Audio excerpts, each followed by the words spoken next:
Alright, so we're starting a video chat for the Juice Club. Wave to the camera. Wave to YouTube, everybody. Okay. Kathleen's probably waving. Okay, well, what I wanted to talk to you guys about this week, and it came from the discussion / argument about supplements in the Juice Club yesterday. And whenever I see people talking about supplements and saying, oh, what should I be taking, or what do I need to, especially people that are just starting out, what it does is it makes me realize that they haven't committed to the juice. So better yet, not so much committed as a better word that would be used for it is surrendering to the juice. Okay? Because, and it's also that mentality of, oh, I have to take something, or there is a pill. People are still looking for that magic pill, that shortcut for better health. Okay? And there is no magic bullet or pill for the shortcut to the health. Okay? But if they're going to do a juice fast, if they surrender to the juice and realize that what they get in their juice is everything that their bodies need, and when someone's looking for supplements and whatnot, it's where they're at on their level of understanding and commitment towards doing a juice fast, especially people who are first starting out. Because when I first started out doing my juice fast, I didn't know anything about it. And I went into a big retail organic store in Oklahoma City, and I went in and I was telling them, yeah, I'm going to do a 100-day juice fast, and I was all fired up and I was all inspired. And the lady that was helping me, she's like, oh yeah, you've got to try this. You've got to have these phytonutrients. And they were called phytonutrients. And she's like, just add these to your smoothies or your juice whenever you're drinking. Another person suggested wheatgrass powder. Okay, another person said take your omega-3s. Another person said you need this, you need that. So, when I first started my juice fast, I was taking all these things. And a lot of them were in pill form. Okay? And what I've noticed when I first started my juice fast, especially like the phytonutrients and the wheatgrass powder, I was passing those. My body was not absorbing those. And the reason being is it's not in sync with what we're trying to do here. It's about the living enzymes that are in the food. We're consuming living raw foods, okay? Those things are dead because they've been dried out or whatever, and your body really can't absorb them. It's the same principles like whenever you take a multivitamin, okay? What happens when you take a multivitamin? Your urine is usually dark yellow because you're passing those vitamins and things. Since I've been doing this, I never have dark colored urine anymore, okay? It just never happens. And once I stopped taking those supplements, and most supplements make you acidic, okay? And the point is to get back to being alkaline, okay? And medications make you acidic also. So if you're on a lot of medications, one thing that I've definitely noticed with people that are juice feasting and they're on a lot of medications is they drink their juice to get alkaline, and then they take their medications and then they get acidic. So they've had this constant battle and struggle going on in their body. Like with my mother. She's lost 30 pounds. We had her diabetes around the turn. Her doctor wanted to take her off certain medications, but she was scared to quit taking those because she's one of those people that's got that mindset that I need a pill. It's in a pill, okay? So once I moved past that and just put my faith in the juice and knowing that the juice is everything that I need, things just got a lot better and a lot more magical. I mean, I very rarely take anything now. I mean, I may take a B12 maybe once or twice a month, okay? But what helped me move past that is when I first started my juice feast, I had a lot of people challenging me on Facebook, okay? Because I was talking on Facebook, hey, I'm going to do something crazy. I'm going to start a 100-day juice feast. And people were like, oh, no, you can't do that. You're going to lose muscle mass. You're going to get sick. You're going to die. And then I'm like, well, I'll show them. That's what started the videos. Then I started doing the research.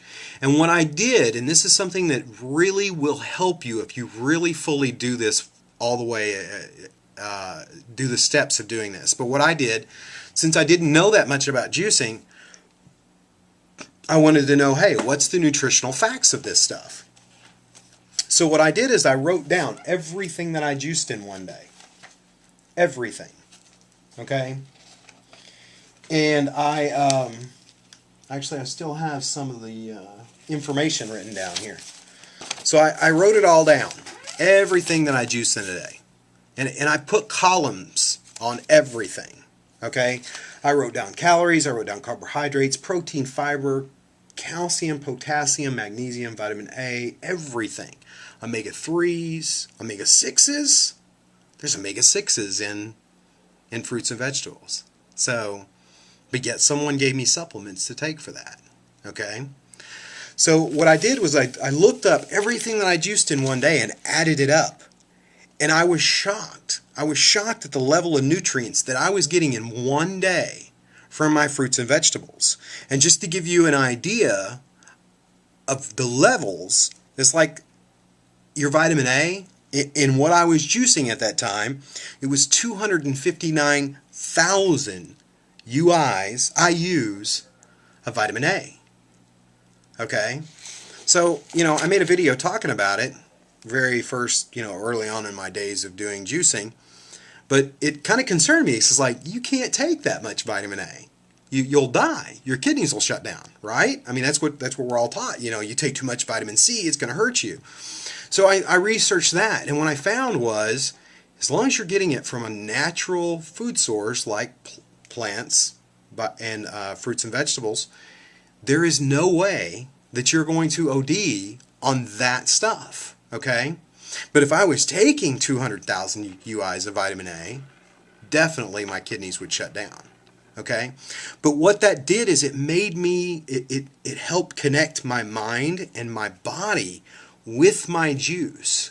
And I understood then that I am getting everything that my body needs, and then some. Okay? Because we've been deprived for so long of good nutrients. Okay? I'm sure no one's getting out and getting the proper sunlight and getting their vitamin D from the sun. They're all, taking a supplement or drinking, dairy or whatnot. So, but if you just spend 15-20 minutes out in the sun, you get plenty of vitamin D in a day. Okay? So, I realized and connected with my juice, and that's one thing that will really help you when you're first starting on a juice feast, is to write down everything you're juicing in a day. And go on one website, it's nutritionalselfdata.com, and look at those nutritional facts. And I mean, write down everything. Everything. If you're juicing 10 carats a day, write down what those 10 carats are in a day.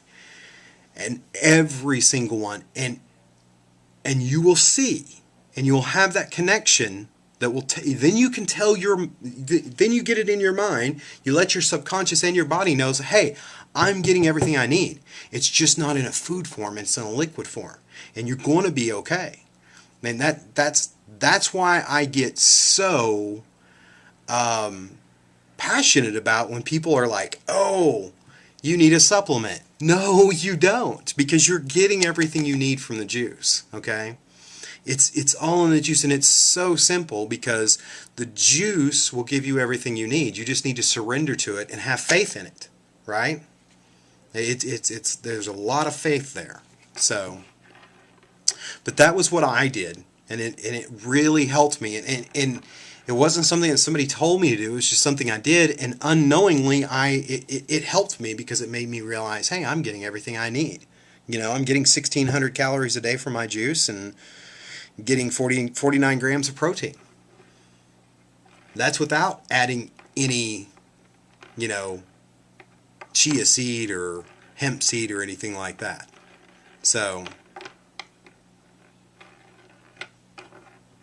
all right. So does that help you any? I mean, Kim, does that help you with some of the questions you had?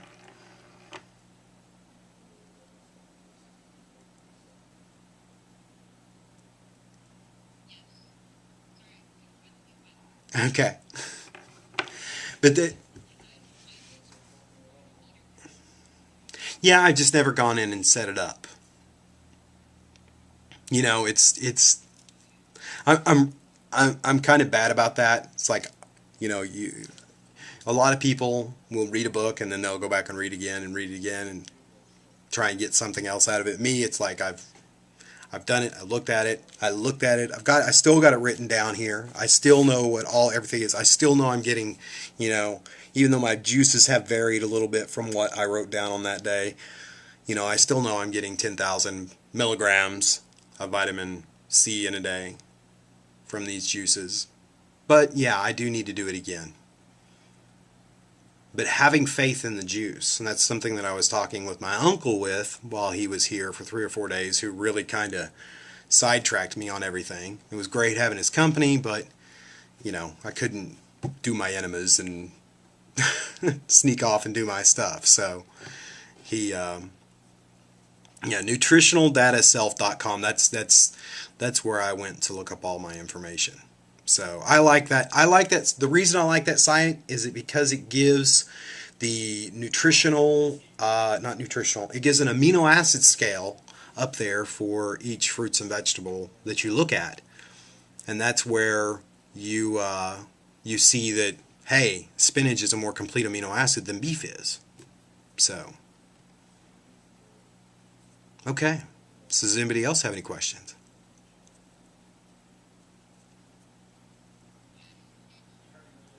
You're still a robot, Bella. Can you? The thing you want to keep in mind when you first start doing juice feasting is you're wanting your body to heal itself and detox. Okay, so especially if it's your first juice feast, you want to kind of be gentle with your body.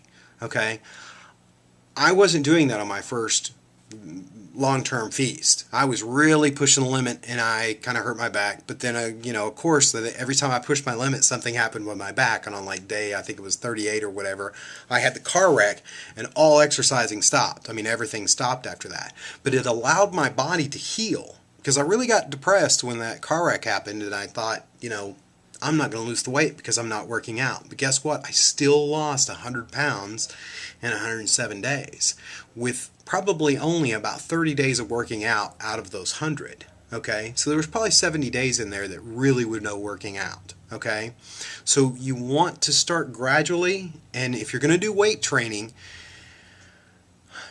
just keep trusting in your juice and have faith in your juice, and do more toning weight training. The higher reps, lower weight type training. Okay, instead of because you're a woman, you want to get those long, lean, sexy muscles, right?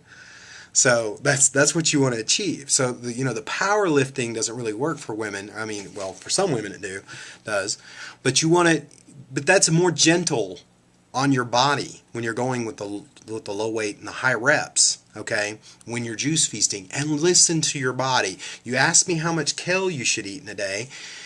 It's really up to you. When you get a little further along, you'll feel it. You will feel your body and what it does is what it does for me is it manifests through like, oh man, I really want eggs today. And it's like, that's my body saying it needs more protein. So you need to up the greens, maybe start doing some smoothies or the smoothie. Okay, a lot of that protein that I was getting in my day I was getting from the super smoothie, because the super smoothie has about, I can't remember, it was 14 or 15 grams of protein in it. That's without any hemp seed or flax seed or chia seed or anything put in it. So, but you want, especially if this is your first juice feast, you want to take your time, be gentle with your body. Okay? Hope that answers your question. That's a good question, and that's one that would be something that you could, since you're part of the group, you can email Lori Goodwin and ask her that, okay? Because that is her area of expertise. I mean, Corey is a hydrocolonic specialist, and if you live in that area, hint, hint, Ann, you can get a good deal on that being part of Juice Club. But you should just talk to her. And because that, would help you. Me personally, I would love to do a colonic every day. Okay? I would love to go see Lori Goodwin every single day, because it's such a it's such a wonderful experience going and seeing Lori, because it's not only because you get to do a colonic, you get to sit down and talk with Lori and talk with her and share with her, and she's just such an amazing person of light. I mean, she really is just so amazing. Okay, if you haven't seen any of her videos, go check her out. It's I Keep Smiling on YouTube, I think. I need to make her one of my featured people to go check out. She's awesome. But I really feel, and it's kind of resonating to me, that Lori would probably tell you that that's not a good thing to do every single day, is to do a colonic every day. Because you're getting deeper when you do a colonic. I mean, it's bizarre how far that water gets up in you, okay? I mean, you can feel it, you know, and you feel so empty afterwards. Now, we did 2 colonics when I was out in Georgia, and I want to say they were 3, maybe 4 days apart. Okay? So, yes, I've done enemas every single day for 20 days straight. And I actually did, hey Kim, and I actually did them twice a day for 21 days straight, okay, with the enemas. But again, enemas are a lot different than the colonics, okay? And I would think if you did enemas every single day for 60 days, you would probably wash away your intestinal flora and all that stuff. Even though there's 2 groups of school out there that say there's no way, you got a gazillion intestinal flora, bacterial cells or whatever, and then there's other people's like, oh, if you do 1 enema, you better go get some yogurt. So the best thing to do is listen to your body. But when you're first starting out, it's hard to do. So, you see, it's not so much about losing the weight with the colonics and the enemas. It's moving that waste, because once it hits your colon and it sits there, it reabsorbs into your body, okay? So you're only truly detoxing about 20%, because once it hits that colon and sits there, it reabsorbs through the colon walls and goes right back into your system. So you just have this vicious cycle. Kind of like when people are, you know, on all these medications and they're juicing, and then they take their medications. They're alkaline, then they're acidic, they're alkaline, they're acidic. The body's in a constant state of flux. So when you're not doing those eliminations, or you're not eliminating good, that's what happens. So, but yeah, twice a week would probably be great. I wish I could do it. I'm kind of jealous. Can I come live with you? But here's the cool thing. Here is the cool thing. Even if you get off your path and you go away from it, Kim, Van, or even Kimberly, the deeper you get into this, the longer you've done this stuff, when you go back into a juice feast, like when I went out to Atlanta to see Tina and help Jerry, the effects of juice happen faster the next time around. So it was just like, we had one juice, and then we had a smoothie, and then boom, I was gone. And they're just like, what happened to you? And that's where the whole Hammy nickname came from. It's like, you just took off like a squirrel. Where'd you get all this energy? We only had 2 juices. You know, I'm just running around the property on my mountain bike just going nuts. So, I mean, it can come back just as quick because your body's used to it. Your body is used to it, and your body absorbs it. Your body craves it after a while. You get to the point where your body's just like, oh, I want that so bad. So many people start off on their juice journeys and they're like, oh, I'm worried about loose skin. Oh, I'm worried about detox. Oh, I'm worried about this. I'm worried about that. I'm still going to research this and what supplement's good for this. Instead of just taking the leap and trusting the juice and trusting the journey and just going for it and let the chips fall where they may, and get in there and start doing the steps and just walk the path and trust that it's going to be okay, because you're going to get the proper nutrients. And why worry about that loose skin until you've lost 60, 70, 80 pounds? You know, you can always body brush. But when you do that kind of questioning, it's like you're not fully committed to it, and you know, you're not putting the faith in doing it, you know, and trusting that the journey is going to work. You know, it's the long term you got to go for. So, I mean, it may seem a little, I don't know, what's the word I'm looking for? I don't know, brass to say, hey, go do a 60-day juice fast and call me in the morning. But really, seriously, go do it and trust that, hey, your joint pains and all this stuff is going to disappear and it's going to get a lot better. So, but anyways, hope that made sense.